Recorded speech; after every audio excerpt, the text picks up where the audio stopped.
Do you think that there is, as you call it, a victim mentality? But I also think that we're just not, I know for sure we're not invested in. For example, I'm an adult, I'm 27.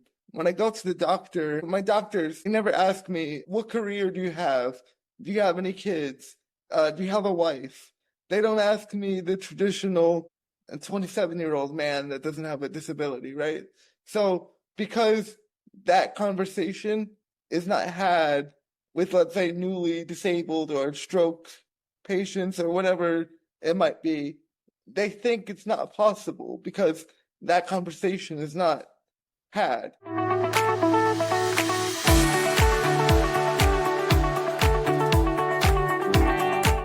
Hi, everybody. Welcome to this brand new installment of the Nick Speaks podcast, the podcast dedicated to the disabled community where we speak up, speak out, and speak loud about the issues that matter to the disabled the most. I'm your host, Nick Comstock.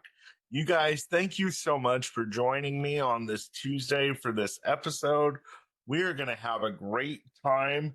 We have a guest that is returning for his second appearance. So now I consider this guy a friend to the show, and he's become a personal friend to me. We'll get to him in just a second, but right now I want to do a couple show notes. As you guys should be aware by now, I have the privilege to be a co-author of a book, and it came right out at the end of April, called Trailblazing and Transforming: Entrepreneurial Stories of People with Disabilities. And I am chapter 5, Breaking the Mold.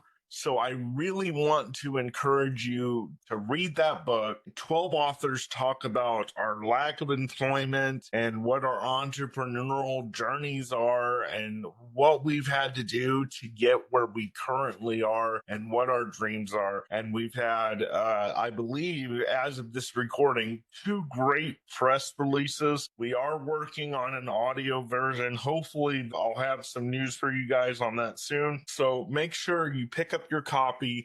You can get it on your Amazon Kindle device. Even if you don't have a Kindle, you can download the Kindle app on your phone and get it that way, or you can get it in paperback. So again, the book is called Trailblazing and Transforming: Entrepreneurial Stories of People with Disabilities. Get it now. It's number 1 in a couple different categories. I believe it will inspire a bunch of people. So make sure you pick up that book. Also, guys, I mentioned this last week in the show, the last couple weeks actually, talking to you about the need for financial support to continue bringing awesome guests and awesome content to you via this YouTube channel and via Apple Podcast and Spotify. You say, Nick, but these services are free. Yes, they are, but my podcast producer is not. And in order to continue bringing you great programs and great disabled voices in America, I need to be able to pay for that. So if you would do me such a favor and could donate like $5 or $10 to my GoFundMe account, this will not only help pay for my podcasting services, but this will help contribute to a handicap accessible van and my other future public speaking endeavors. Thank God for an editor. This will help with my other public speaking endeavors. So if you can help me in any way, shape, or form, please donate $5, $10, $20 to my GoFundMe account. I would forever appreciate it, and I appreciate all of your guys' support. Remember the GoFundMe account and the book, Trailblazing and Transforming: Entrepreneurial Stories of People with Disabilities. Now to my guest. You guys, he's been here before. He was one of the highest rated episodes we've ever had. I've had his mom on here in recent weeks. They are both rock stars, and I'm so glad to have my good friend Phillip Bramwell back on the show. Phillip, welcome back to the program. I'm so happy to see you. It's good to be here, Nick. Thanks for the invite.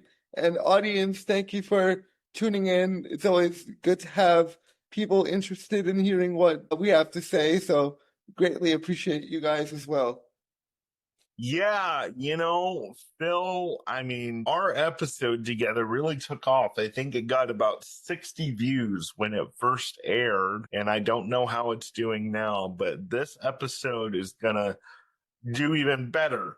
And the last time we were here, we talked about DEI, we talked about employment, we talked about dating as a person with a disability. We talked about all kinds of things. And I reached out to you because I was like, I need a guest and we need to talk about some things that are happening in America with Medicaid that a bunch of disabled people are freaking out, which you and I honestly think they shouldn't freak out for no reason. But I'm going to be honest with you. I even called you yesterday because I saw an article and I saw another disabled advocate friend of mine who leans on the conservative side, and when I saw his post and he said these cuts to Medicaid are not good, I thought, and so I started having some major anxiety. But then I picked up the phone and called you, and you really did some real talk for me. And you basically said, Nick, it's bullshit. Don't worry about it. We'll talk about it tomorrow.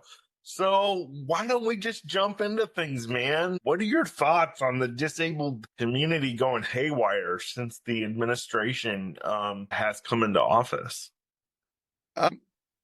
Well, to start, I want to say that it's valid to be concerned in a general sense, just because as a disabled person, our healthcare needs are complex and our healthcare needs are expensive. So from that perspective, it's valid to be concerned no matter who's in office, no matter which party it is, and so on. But in terms of these Medicaid cuts that are coming, I believe that for the genuinely disabled community, especially those of us that were born like this, I have quadriplegic, spastic cerebral palsy. I'm impaired in 4 limbs, and I'm in a manual wheelchair full time. I can't walk at all, and if I don't have any balance, if I fall on the floor, I'm not able to get myself off the floor. So that's pretty disabled, if you ask me. And I qualify for medical services such as attendant care, 40 hours a week, and I'm not able to dress myself independently. I need help with grooming. Like, I look pretty good right now, but that's only because another person, my attendant care employee, his name is Luke, a very solid guy, helps me out. People like that, they keep us alive, keep us safe, and keep us functional to participate in society. Yeah, they really do. I'm fortunate, just like you are, to have an incredible care team.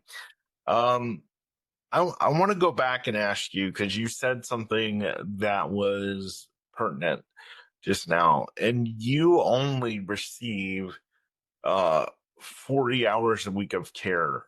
Do you feel that you really need 24 hours, or are you satisfied with the 40 hours?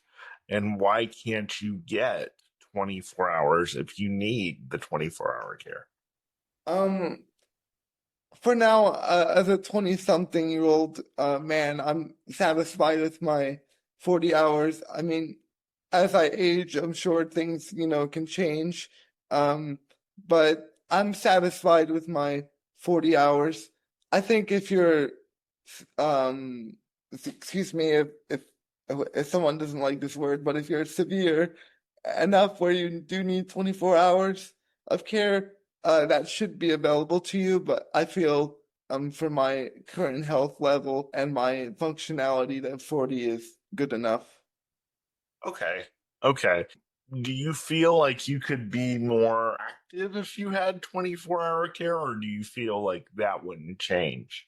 The main benefit I would have if I had more attendant care is I'd be able to take a shower more than once a day. I mean, I live in Arizona, and in the summers, it literally gets to 115 degrees here, so it gets very hot very quickly. So sometimes I'd like to take more than one shower if I could, but being that I only have attendant care once a day, it's not really an option for me. I mean, I can give myself a bird bath, if I need to, but it's not equivalent to a regular shower. But as as a disabled person, we just do what we can and what's available to us.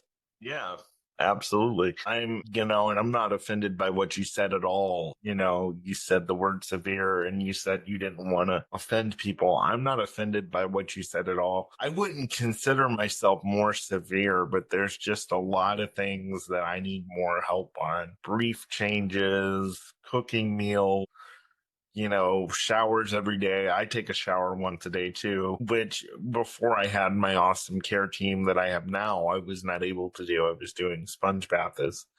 And so sponge bath. Yeah. And it's just been so great. I think a lot of able bodied people take it for granted that, they can hop in the shower anytime they want and not have to worry about, you know, being cared for or waiting on someone to do it. I really consider a shower such a big blessing in my life, even though it's a small thing to most people. And so I just need to say that. So let's get back into talking about the recent big beautiful bill and these Medicaid cuts. Yes, disabled people do have a right to be concerned about their services, but to be honest with you, I think most of the cuts that they're considering cutting are or they're going to cut because now the bill has passed both House and the Senate. The Medicaid cuts that they are going to cut are most of the waste and the fraud.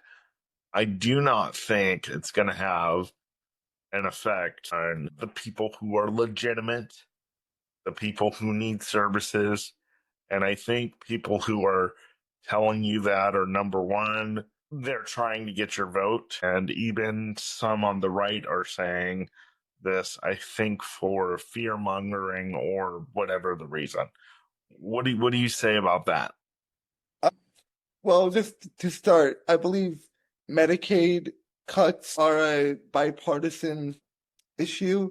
Not really I mean, certain people in politics make it seem like it's Democrat versus Republican, but really the concept of Medicaid cuts are not Democrat or Republican. It's simply government philosophy versus the philosophy of the people. And sometimes those philosophies don't align, even though in theory they're supposed to, because we do the voting. And sometimes we don't get the results that we voted for, if you will. Right, right. So what do you say to disabled people that are told by people that are providing them services, if they cut your Medicaid, I won't be able to take care of you anymore, or you won't be able to have your services what you're used to having. Do you really think that that is going to happen? I mean, let's just be honest and have a real conversation about it. No, I don't think that's going to happen. First of all, about the funding source for how your caregivers get paid. Let's even just say for a moment that, okay, Medicaid is cut. That doesn't mean that you'll lose your service provider. It just means that the payment source of the company that you use, it will be a different entity. Now the question becomes, Phil, what is that entity going to be? At the moment, we don't know what it's going to be, but it's not going to be completely nothing. I'll say that. And the other aspect I want to say is just in the field of caregiving, there's a lot of turnover for various reasons. People choose to withdraw from their shift and get another job.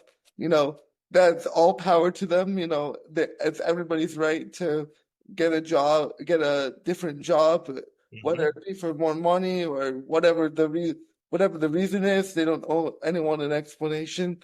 So there's always instability when you require a caregiver like we do.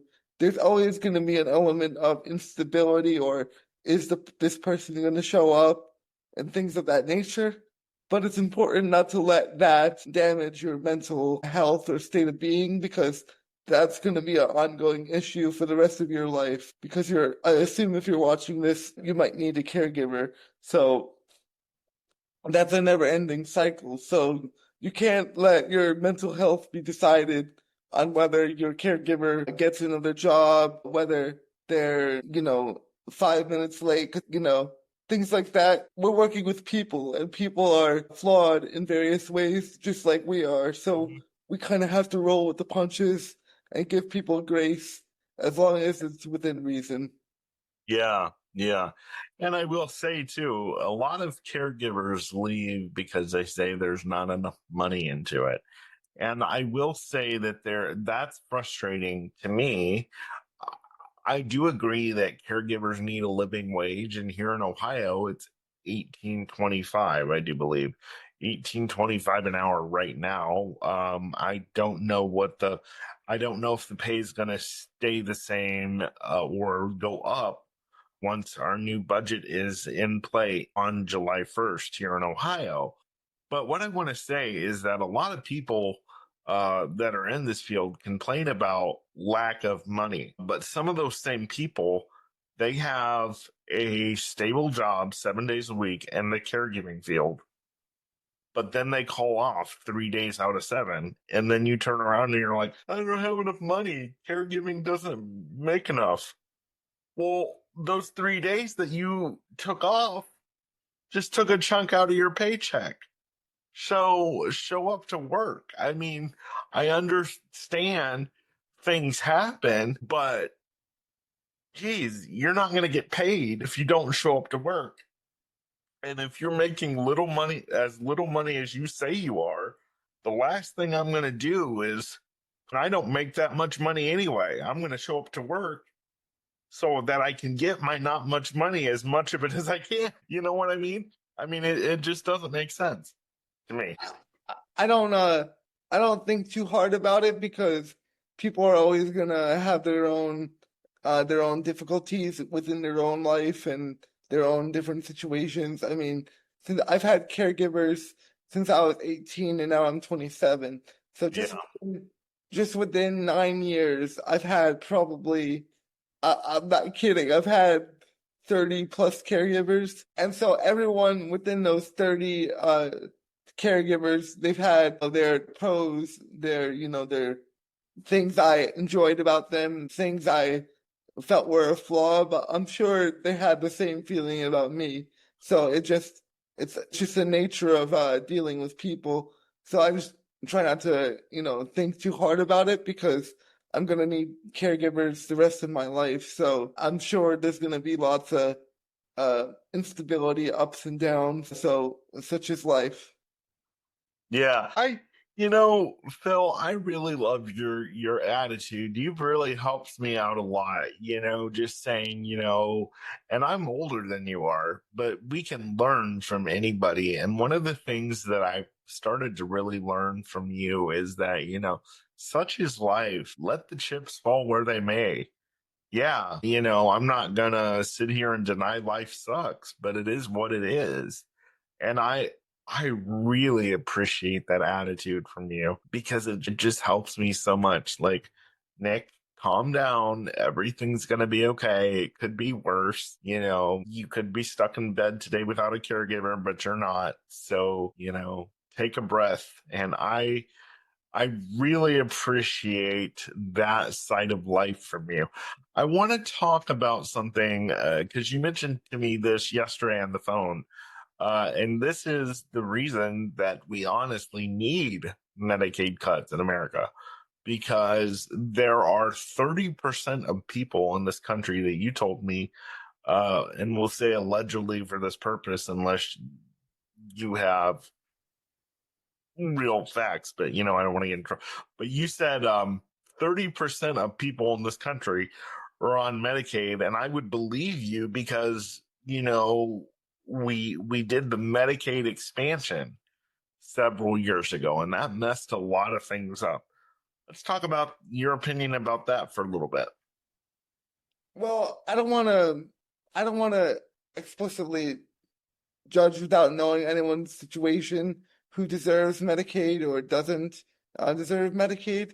But what I will say is that I'm on Medicaid. They cover my attendant care services, but I do have to pay for part of it. I have a $35 premium every month, and so I imagine that 35 premium, it's not definitely not going away, and I imagine it could go up at any time. So my caregiving is definitely not free, but each time, Medicaid checks in on me every 3 months, which they require, they ask me, oh, do I need any services or any assistance with this, and that? Of course, I always give them the same list, and it's never, they always say the same answer. Oh, it's not covered. So like the issue with Medicaid, well, one of the concepts to consider with Medicaid cuts is, yeah, some things do need to be cut because there's money to help disabled people and others that may qualify for Medicaid, but the money that's there, it gets caught up somewhere, it gets lost, and it doesn't get used in the way that is most beneficial to American citizens. Yeah, it does not. And Phil, I want to talk to you about that because you say you get notified every 3 months that Medicaid checks in on you. Is that from the state or the federal level? Because there are two different programs. There's state Medicaid and there's federal Medicaid. So it's on the state level. I live in Arizona. I used to live in New Jersey. That's where I grew up from childhood. Um, and yeah, I was on Medicaid there, but each state has their own, even though we live in the United States of America, each state has their own Medicaid rules, their own restrictions. And so that's a debatable system as well. Why is every state different? Why are some states better or worse? I wouldn't say any state's Medicaid is good in particular, but some states are a lot worse than others. Yeah. So, do you think, and maybe it's just more of a headache for you, do you think if you went to the state of Arizona and you appealed some of their decisions about, what services they think you don't need and what services you really do need, do you think if you were to fight a little bit for that, that the state of Arizona would take a look and say, okay, he really does need it? Or is, do you think that's too much of a headache? Yes, I think that would work if I did that. I actually did that in New Jersey. I had a court hearing and everything. It didn't work. I think one of the reasons why it doesn't work, why right now the way things are, it doesn't work to do that type of thing, is because it's individuals saying, I need a gym membership paid for. I need a stretching paid for. It's one. I'm one person. I'm a speck of dust. In the scheme of things, I'm a speck of dust in the universe. So what we really need is I need 500 disabled people to say that they need their gym membership paid for, which I can actually find 500 people because where I live, there's a lot of disabled people that need their gym membership paid for, and then we could start making progress. But right now, everything is kind of separated where, you know, they, one of the tactics that people use against us when we advocate for ourselves is that, oh, you're the only one complaining, which is not true, but that's the isolating factor that they use. So we need to become more united within our community. And it starts by not giving in to the fear mongering of, oh, your Medicaid is going to get cut. That's just causing division within our own community, and we need to be more united. Yeah, and you know what? You said something interesting. About Medicaid paying for gym memberships or not paying for it. That's interesting, and that would be something that I think Medicaid should pay for, because we have physical therapists telling us all the time, we need to work out, we need to work out, we need to do this, we need to do that. And a lot of times it's really hard for us to do that on our own. So if we were able to get, you know, physical trainers paid for, or a gym membership with accessible equipment, and with the accessible equipment to get on the equipment, that would be amazing, because a lot of Medicaid will not pay for physical therapy. And I know this personally from my experience. Medicaid will not pay for physical therapy because they say that it's just maintenance. So by a certain number of time, they'll pay for like 6 sessions. But if I'm not, you know, up out of my chair doing somersaults, to give a wild example, they're not going to pay for it anymore because they say it's just maintenance. But a lot of times, that's what we as physical disabled people need, is maintenance on our body. So what do you have to say about that? Yeah, that's an ongoing issue. That's one of the differences between I've noticed about being an adult with a disability versus when I was a child. But honestly, when I was a child, most of my therapy was not covered by insurance. I was just fortunate that my parents both had incomes, and I also had other family members that chipped in. So my parents paid for a lot of treatment, but you know, even when I was a kid, I'm sure people were wondering, Philip must have really good insurance. I didn't have it. It wasn't about I had good insurance. I had the same shit that everyone else had. But the thing is that if insurance didn't cover it, my parents were able to. So I'm just fortunate that they chose to invest in me in that particular regard. Right. I couldn't really get any help from the government until I was 18 years of age, because they said, quote, my parents, my dad in particular, made too much money. We were too rich because my dad made too much money. And then my mom later, she started cleaning banks and houses and different things. And so I couldn't even get Medicaid or anything.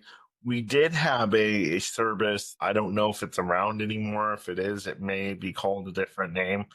But we had a service called Crippled Children's, and they paid for, I believe, a lot of my therapy and a lot of my medical equipment. And we did have, my parents did have really good insurance back in the 90s. And we were able to pay for a lot of my therapy and a lot of my medical equipment. When I started to become a teenager is when insurances and things started changing. I aged out of what they called crippled children. So that's when we really started to struggle. And then when I became 18, that's when Medicaid and things started to pop in, and we couldn't get a lot of services. Indiana Medicaid was very meager as far as the services that they would provide, which is one of the reasons we moved here to Ohio, and now I have the life that I have today. Yes, there could be some major improvements, but I wouldn't have the life that I had today if it were not for being in Ohio. But I have to say this too. We have to get rid of this idea that people with disabilities have to stay on the shoestring of the federal government in order to have a successful life, because I just think that's not true. What do you say about that?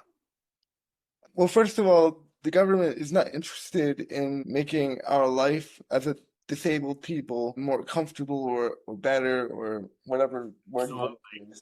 So if we just start with that aspect, that mandates if you feel like you deserve a good life, that means you have to really invest in yourself and have that inner will inside you to make your life what you want it to be. So I'm unemployed right now. I'm on unemployment, like the regular people, like unemployment. And I'm looking for a job. And the vision that I see for myself is, I always desired to have, a long-term partnership with a woman, maybe a family, maybe a dog, but I but I'm smart enough to realize that if I'm broke, that's not going to happen because the reality of life is that, if you want to raise a family, you need money to do that. And disabled people, we're severely underemployed or unemployed, and we struggle with relationships as a result of that because people see that we're not stable, and so we're not always the choice. Not I wouldn't even say the number one choice. We're not even on the list of Even candidates considered, yeah. sometimes for long-term stable relationships just because our stability is not where it needs to be. But that takes our responsibility to make that happen and not worry about the fear mongering and the rhetoric about, oh, this is going to get cut. Food stamps are going to get cut. You don't need food stamps. You need a job that pays pretty good money. That way you could pay for your own groceries. The same applies to me as well. I'm not preaching to anybody. This is the same philosophy that I think of with myself as well. What about people out there, Phil, who say, that's great, but I can't get a job because voc rehab they don't think I'm employable. Or I had somebody tell me personally, I was on the phone with a friend of mine who lives in Kansas, and he was telling me some of his issues. And they have all these loops that they make you go through at voc rehab. And they told my friend, they said, we don't think you're ready for a job. Well, who makes that decision? Like, nobody without a disability goes into a job and has to jump through all these hoops, and they're not told, we don't think you're ready for a job.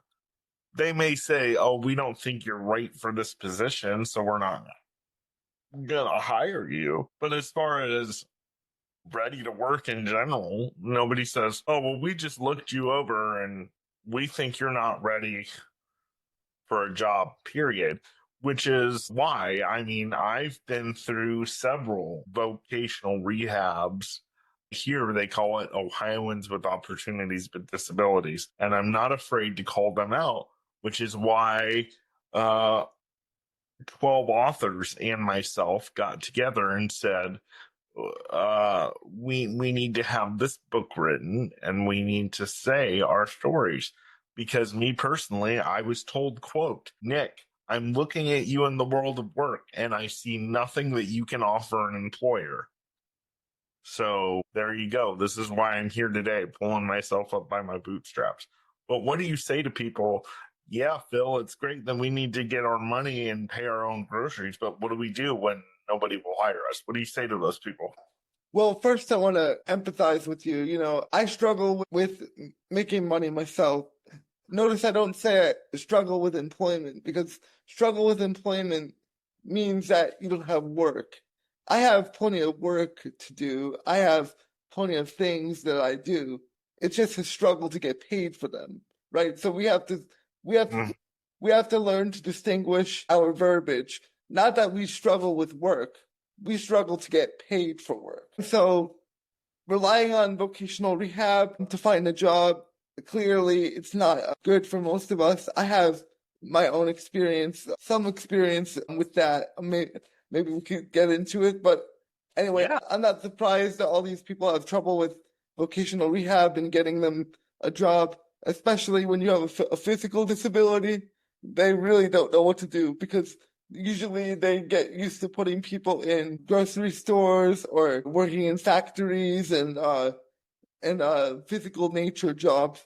Nothing wrong with those jobs. Those are very important and they need to get done. But if your ass is in a wheelchair and you have impairment in 4 limbs, no one is gonna hire you for a factory job, right? So they have to be within reason and making sure that they are finding the right jobs for someone that has their brain but doesn't have their body, if you will. But that's where we kind of struggle with vocational rehab and finding employment. Yeah.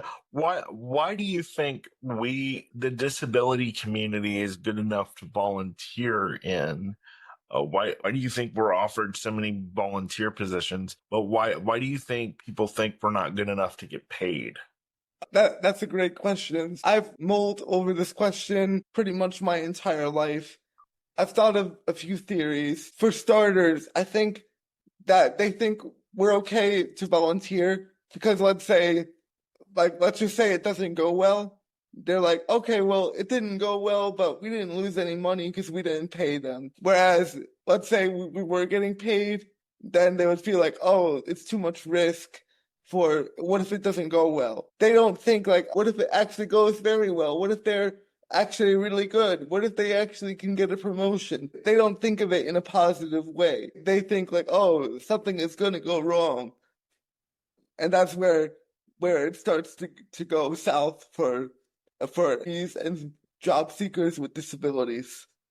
Well, I mean, Phil, I agree with what you're saying, but honestly, any employer can take that attitude whether you have a disability or not. I mean, let's have someone volunteer and see what they do, and then if they don't work out, no skin off our back because we didn't pay them. I mean, they can have that attitude with people who don't have disabilities. But for some reason, they have that attitude with our community specifically, and it's very irritating. Yes, but I take it more from a personal responsibility angle. A big reason why that still happens to the disabled community is because collectively we tolerate that type of behavior. So when collectively when we tolerate that behavior, people learn that that's okay to treat us like that. When we accept just a volunteer position and a pat on the back because we want to get into the community and we want to be a part of it. That's why more volunteer positions are open to us, because we don't put our foot down enough in the disabled community and say, no, you will pay me for this. That's correct. So there are people like you and I in the disabled community that do that, but to be honest, we're the minority within our disability community that do push back. You know, when somebody says that, oh yeah, you're welcome to come work for us, it's a volunteer position. We accept that, and so people learn that that's okay to do. They open up more volunteer positions, and the problem keeps getting worse and worse. It keeps growing and growing. So the correct answer when someone says, hey, we have this position for you, it's a volunteer, is you have to push back. How much does it pay? It doesn't pay anything? Okay, well, I'm looking for paid work, so I'll be looking elsewhere. That's where it has to start. But disabled people, we accept any bullshit that somebody gives us, and then we get surprised. And then we get surprised. You accept bullshit, and then you get surprised when you get a plate of diarrhea. You know, that's pretty much what it is. Yeah. Phil, I love you. I got to get out to Tempe and see you. That is exactly the truth.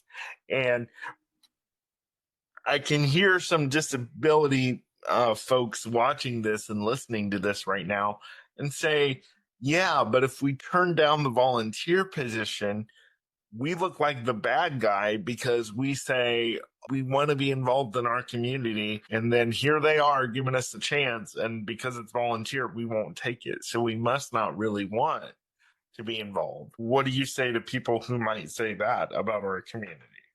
Well, it's not, well, what it is that people have to learn how to treat a person with a disability. So yes, in the beginning, when you turn down those volunteer positions, people will say you're an a-hole and this and that, you're ungrateful, yada, yada, right? But over time, people build a higher respect for people with disabilities that learn to be assertive. And the assertiveness in the workforce, it also translates to expectations and better results in social life, like having friends, getting a date, having a wife. Because if you think about it, like I'm a straight man, so I date, or I'm interested in women. Think about it this way: if I can't stand up to my employer or to someone that's making me volunteer, then a woman's looking at me like, oh, he doesn't have a backbone. What happens when something goes wrong in our household and he doesn't stand up for our household, right? So it has social Wow, I implications. never thought about it like that. Yeah. It has it has social implications beyond the workforce. It applies to every aspect of life. If you don't have a backbone in employment, then when do you ever have a backbone for other areas of life? And what I would start encouraging people to do, and what I'm going to start doing myself, is if you get offered a volunteer position, ask them this question: if I'm good enough to volunteer, why am I not good enough for you to pay me? And if they can't answer that question, don't take the volunteer position. I wouldn't take the volunteer position anyway, like Phil said, you know, because people have told me for years, oh, take this volunteer position and then the paid ones will come. Well, honestly, I'm still waiting on the paid ones. I've taken a ton of volunteer positions. Yeah, that theory has been proven false, that if you take volunteer positions, eventually you'll get a paid position. At least in disability, that's not true. What happens is, if we take volunteer positions, people learn that it's okay to only give disabled people volunteer positions, and then that paid position never comes. So Yep. when we take that volunteer position, all we're doing is teaching people that it's okay to do that to us. Not only is it okay to do it to us, but it's okay to do it to the next guy coming up behind me, the teenager or the 12-year-old, the guy that's 12-year-old right now, that's gonna need a job in about 8 or 10 years to support his family. Now he's gonna have the same problem that I have. But I see that my generation and your generation, Nick, we have the power to change employment outcomes for disability people. We really do, and we're going to, which is another reason I recommend the book that I was a part of highly: Trailblazing and Transforming Entrepreneurial Stories of Those with Disabilities, because we each tell our story of what we've tried to bring to the community and how we've been shot down simply because of our disability. I mean, I've been told by 2 states and 3 counties that I'm unemployable because of my disability and that there's nothing that I can offer an employer. And that is simply not true. What it is I say this all the time: people with disabilities take time, and it depends on the person. But with a lot of cases, when it comes to people with disabilities, and Phil, you can jump in on this anytime, with a lot of people, when it comes to people with disabilities, you can't just throw us in a 2 week training for a 9 to 5 job and then say, okay, you got it. You got to look at the accommodations we need. You got to look at what we struggle with physically in um, our lives, and see what accommodations we need. And if you're not willing to do that as an employer, I'm telling you, you are missing out on some of the hardest working people that you will ever come across, because uh we will work our asses off even though we're sitting on them all the time. Yes, I agree with that. I want to add a couple things though. One of the reasons why I feel disabled people might have trouble in employment is because, even I'm coming from the perspective of, I was born disabled, so I went through every phase of my life with my disability, and I know others that have been disabled as well. And the average disabled person does not have a good educational experience. Uh, Nope. Even, like, forget about work for a second. Just talk about education. We don't have an equal education experience. So when we don't have an equal education experience to our able-bodied counterparts, then it's no secret that we're going to have more difficulty with integration in the workforce. But then in terms of our loyalty in the workforce, once we get a paid job, for example, we're pretty much not leaving on our own terms, probably not going to quit a job because we're thinking like, oh, when's the next job? It's such a hell struggle to get this job. People don't really bounce around to different jobs in the disabled community because, it's such a rocky road to say the least. So that's the loyalty piece.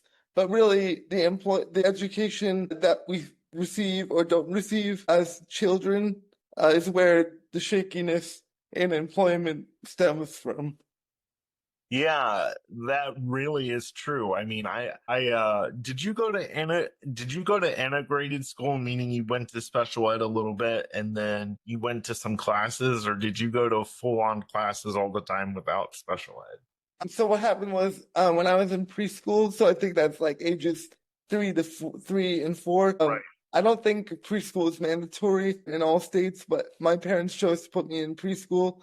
I went to a disability preschool, and to call that school is a little bit laughable, but they call it school. And basically, it's a babysitting service with a therapy clinic. It had some benefits to be in that kind of school because, I had access to, the therapies, but the educational piece was lacking, to say the least. So then I went to regular school from kindergarten to 12th grade, with the able-bodied kids. And as soon as I got to kindergarten, I already knew I was behind because I wasn't doing what the other kids were doing in preschool. I was immediately behind. Like they could read better than me, and so on and so forth. And so I was in integrated classes where there was like a special education teacher most of the time. And then for math, I was pulled out separately to be in a smaller class surprisingly with I didn't know this, but apparently there are able-bodied people that can't do math either. So we were in a small class, like 4 or 5 people, and they were trying to get us on par with math, but I don't think it ever fully happened for most people, but we did the best we could. Yeah, so I asked you that because I went to 2 years of kindergarten. I was in regular kindergarten classes. I went to private Christian school, and our church ran the Christian school. So for several years, they didn't actually have a special ed program. And so I went to 2 years of kindergarten. And then after that, I didn't go back to school until the sixth grade when my church opened up a special ed program. And like you said, it was a glorified babysitting service. I was put in there with people, God bless them. I'm not criticizing them, but I was put in there with people who couldn't talk. I was put in there with people who were not physically disabled so much, but they were mentally disabled. So they had the brain of a 2 or 3-year-old. And I was the only one in a wheelchair. And I'm telling you, I've seen so many episodes of Reading Rainbow. I hate the show. We would go on field trips, and one of my classmates' dads owned several Papa John's pizza chains through our area. So we would go there every year to make pizza. And I haven't made pizza on my own since I was in the 8th grade, maybe. And that really hasn't helped my skills. We would go on a field trip maybe like twice a month. I spent more time on field trips and reading Rainbow and going on imaginary trips around the United States. And I went on imaginary trips, Phil. That was so much fun. Yeah, I've used imagination myself to create realities that weren't available to me or not not offered to me for various reasons. I think that's a survival mechanism for being disabled, to be honest. And I did color by number papers, and I remember going to the teachers and I'm like, why am I not doing like sixth grade math? They still had me doing 2 plus 2 is 4 when I was in the eighth grade.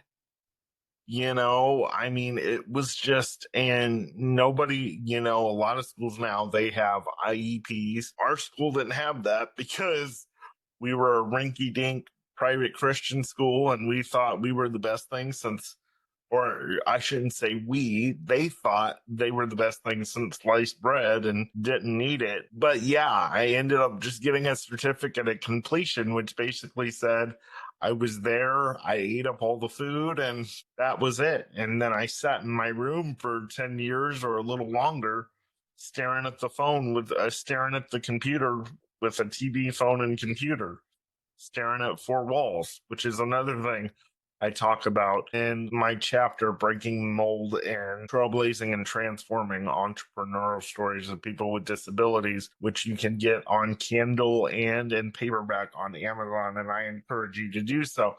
But yeah, I mean, these special ed programs are nothing but glorified babysitting services. Now, if you're out there and you're in a special ed program and you teach at a special ed program and you say, no, Nick, we're not all like that, I encourage you to come on the show and tell me about your special ed programs and tell me about the paces that you put your kids through. At the end of the time, they can have the best life possible. I would love to know that. Yeah, but I also think that as a disabled student, like, I guess people could say I was a bit rebellious, and I think that's actually as a disabled student, you have to be rebellious because if people are not giving you an education so much that they don't even invest in you enough to make sure you know how to read a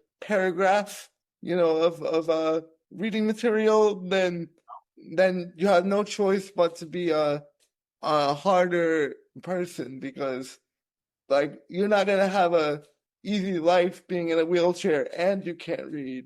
You have to have something to counterbalance your problems. Not saying you in particular, Nick. I'm just saying anyone in this situation. Right. Well, I think a lot of issue too for me was my vision trouble. I do have optic atrophy, which is nerve damage in both of my eyes, which causes me to be legally blind. So I think my vision trouble happened with a lot of the reading. And plus, two, my memory is really good. So, we would write our own stories in school, and then by, a few hours that day, I had that story memorized and they would be, so I wasn't quote unquote reading it, I was quoting it. And so because I was able to memorize it so much. And so I think that was part of the problem too. But now I'm not able to read, like I'm not able to pick up a newspaper and read. I may be able to pick out a few words or a few lines from a newspaper article, but to read the whole thing without some assistance because of my vision and maybe because of lack of learning is virtually impossible now. So thank God that I'm in the area of technology, that I'm in the era of technology, because I don't know what I would do if I wasn't. So I'm very grateful for that. Okay, we just did dead air there. So we'll edit that part out. But so Phil, I mean, what are some of your other concerns with the disabled community that you see? I know that some of my main concern is I feel like the disabled people in our community have such a victim mentality. What say you about that? I do think that there is, I could call it a victim mentality, but I also think that we're just not, I know for sure we're not invested in. For example, I'm an adult, I'm 27. When I go to my doctors, they never ask me, what career do you have? Do you have any kids? Do you have a wife? They don't ask me the traditional questions they would ask another 27-year-old man that doesn't have a disability, right? So because that conversation is not had with, let's say, newly disabled or stroke patients or whatever it might be. They think it's not possible because that conversation is not had. Now, I'm 27 and I've had my disability, all my life since I was a kid. So, no, I don't need a doctor to have that conversation with me because I already have that internal will inside me to pursue those things on my own. But the reality is, most people need that extra push, and that extra push is not existent. So your doctor, their first advice is to run to the Social Security office. And then that gets compounded by your mom, by your father, by your cousin, and everyone else, right? So then you never get any employment space after you become disabled. And then you just end up broke the rest of your life on top of already being disabled. And that's a summary of what happens and why shit hits the fan for disabled people after they become disabled. Yeah. What do you think we can do as a disabled community, Phil, to get rid of the victim mentality? Well, you and I, we're doing it. We're doing videos like this. You see, one of the reasons why I know that I'm an effective advocate is because some people don't like me, or some people they argue with me, and I like when people have that kind of reaction. I mean, not that I want everybody to dislike me, but part of being an impactful person is the possibility that someone won't agree with you or that they might feel, some kind of way about it, right? So I make people feel uncomfortable when they're okay being broke. I'm not okay being broke. I don't think anybody should be okay being broke, Yeah. Yeah. disabled, right? So part of that is, I guess people feel uncomfortable or whatever when I bring this topic up or when you bring this topic up, but it's very important because the government isn't going to save us. Maybe your family, they might help you financially if they're able to, but but No. but if they're able to, um, but other than that, you're up a creek without a paddle with a disability, and then as I mentioned before, then you're trying to get a woman. Like I'm a man trying to get a woman, right? And you're like, oh, I'm broke with no job. Why you can't get a woman? And like, you can't blame women for not wanting to date disabled men. We have to be more stable. That's just the reality of it. I mean, and there's a lot of women that are out there that may look at us and say, hey, he gets free welfare. I have news for you that if we date you and put on our paperwork that you're our partner, you're our girlfriend, you're our wife, you know what you looked at as an asset. So the free gravy train that you thought you were going to get is going to now fall on you because we lose our asset. Because not our asset, we lose our benefits because the government looks at you, our wife, our partner, our boyfriend, what have you, as an asset. They basically say, now that Phil's married to a gorgeous girl, she's obviously a gravy train, so we're going to take what services he has away from him. I agree that's an issue, but as a disabled person, I don't think that's an excuse to not pursue long-term romantic relationships if you desire that, because I believe that Too. I believe if you combine the pursuit of a good career with a career that pays money and the pursuit of a woman that you're interested in, and you combine the two, you can overpower a lot of difficulties. But where we struggle in disability is a lot of us don't have friends, a lot of us don't have romantic partners, a lot of us don't have jobs, a lot of us don't have, maybe we don't have family, or we do have family, but they're financially not good themselves either, right? So we don't have these social supports to receive, but we also are not able to show our skills.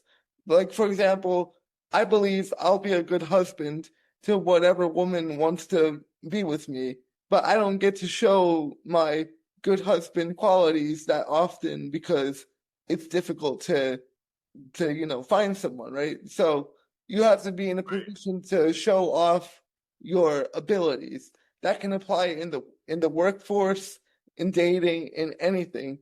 We just need a chance to show what we can do. A lot of the time we don't even get in the door, if you will. And that's where things Yeah. become very difficult.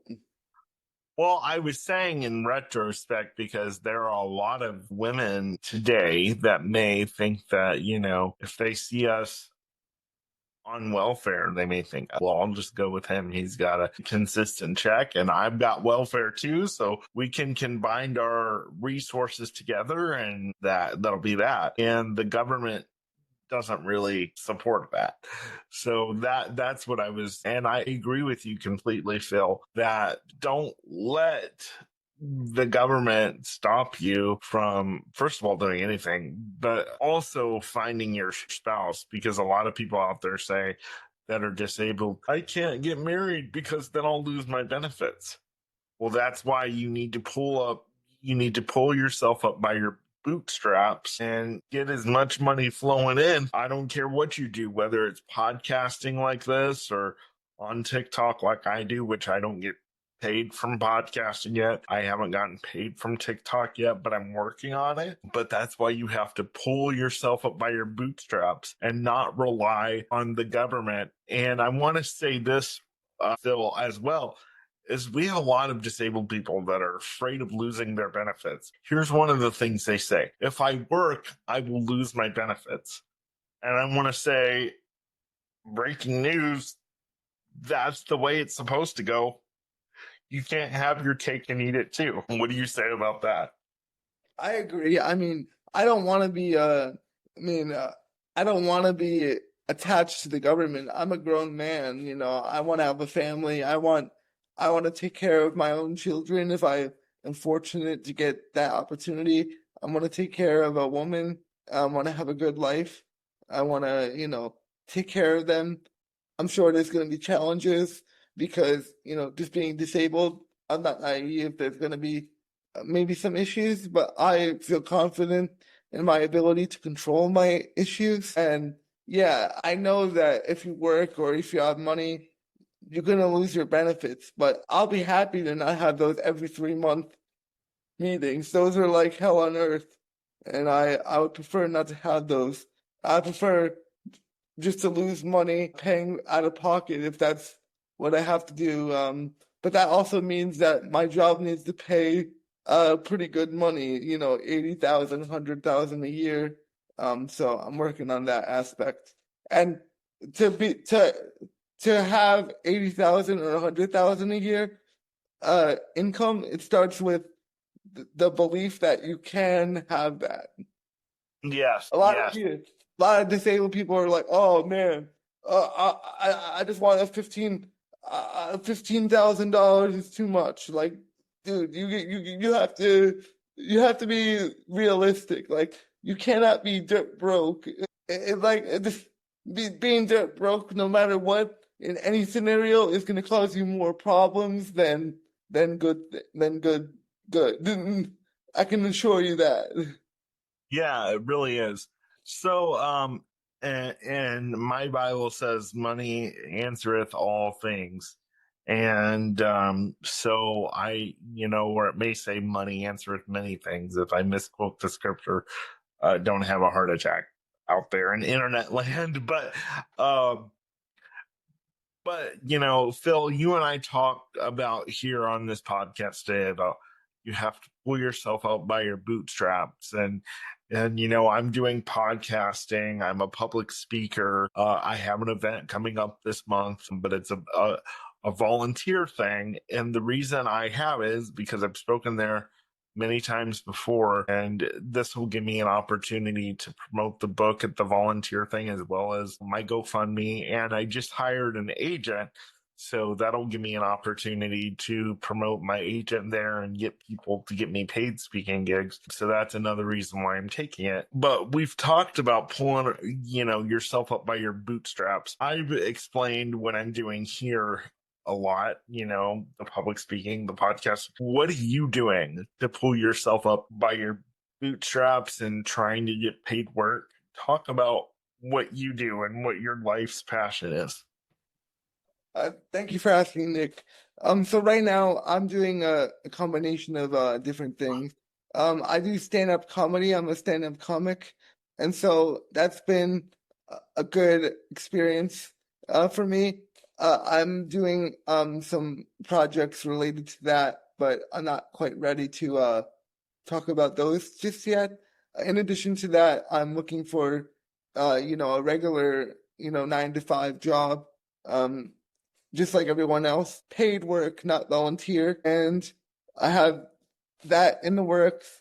And then in addition to that, I'm a part-time, what's called standardized patient, where a university local to me, they pay people to act out scripts, and so that medical students can learn how to deal with patients with various different conditions. So I'm combining those three elements to try to get my income where I need it to be to make my life, I won't say easier because it's never going to be easier, but it'll be more comfortable or something like that. Right. Awesome. What if you don't mind sharing with me in the audience, just in case a potential employer is watching, what type of 9 to 5 job is Phil looking for? What do you want to do?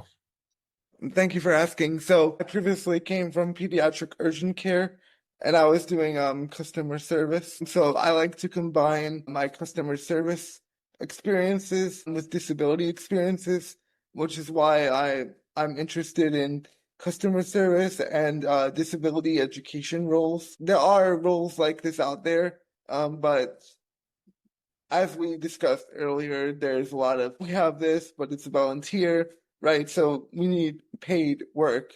And so that remains an issue where it's not a difficult thing to find work.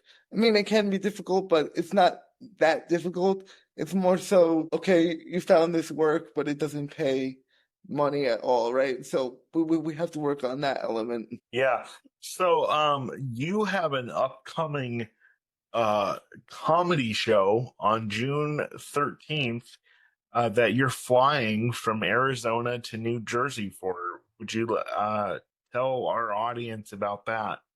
Yes, June 13th, I'll be in the Jersey City Comedy Festival in Jersey City, New Jersey. It's at Art House Productions. We'll have a link, a poster, and the address in the comments, I'm sure. But it's a competition with 10 comics. And then if I advance, which I plan to advance, the final round is June 14th, the following day. 8 p.m. Saturday, 7 p.m. on Friday. Saturday is what? Is Saturday the Friday is the 13th. okay? Okay, Uh, and then Friday, Saturday is the 4th. yeah, 13th and 14th. Okay, awesome. So if you're in the Jersey City area, we'll make sure there's something up on the screen promoting this. Go out and check out Phil. And if you haven't checked out his clips online, you should. He's absolutely hilarious. And if you're a comedy club, especially in Arizona, I know you do a lot of Arizona dates, but if you're a comedy club anywhere and you can accommodate Phil and what he needs and pay him. Don't ask him to come out there for free. Please do so because he's a terrific comic. I had to, let's just say I was watching one of your clips, Phil, and after I was done, I had to get personal care. Uh, because you made me laugh so hard. You're so hilarious. And one of these days we're gonna fly out. I'm gonna fly out to Tempe and see you, and we're gonna have a great time. We've already talked about it, and this is your second appearance, and I thank you so much for coming back. What are your final words of advice for our viewers and listeners today? I would just say don't listen too much to the noise around you, the fear mongering about Medicaid. I'm sure there's going to be other things that get brought up, but if you're going to be disabled the rest of your life, then there's going to be lots of turmoil or uncertainty. Control what you can invest in yourself and make sure you're presenting yourself in the right ways. Focus on hygiene, focus on learning things, and bringing value to everyone around you. That could be for employment, dating, friendships, any element. Yeah. Thank you for those words of advice, Phil. That's awesome. Stay right there. We're going to have a conversation as soon as the show wraps up. I want to thank Phil again for coming on the show for his second appearance, and he will be back for many appearances. I hope. He's officially a friend of the show and a personal friend to me, and I love him so much. I want to remind you guys again to get the book, Trailblazing and Transforming Entrepreneurial Stories of People with Disabilities. Go on Amazon or your Kindle device and download it, or you can get it in paperback. Like I've said throughout the show, we are working on an audio version, so I will make sure to keep you updated on that. If you want to email me to come on the show or have me come on your podcast or any future paid speaking engagements, please email me at nickspeaksofficial@gmail.com. And like I said earlier in the show, I hired an agent recently, so I will very shortly, within the next few weeks, have his information in the show notes as well, so that you can go through him to get me hired for these paid speaking engagements or the media blitz that we will be doing this summer starting very soon. So guys, thank you so much for joining me. And also remember, the GoFundMe link is also in my bio so that you can contribute $5, $10, or $20 to help keep this podcast coming to you every week, to also help with me getting a handicap accessible van and my other public speaking ventures. So please visit all that in my bio. This is the Nick Speaks podcast, the podcast dedicated to the disabled community, where we speak up, speak out, and speak loud about the issues that matter to the disabled the most. Thank you so much for joining us today. We will see you next week. Bye-bye. Thank you, everybody. Thank you.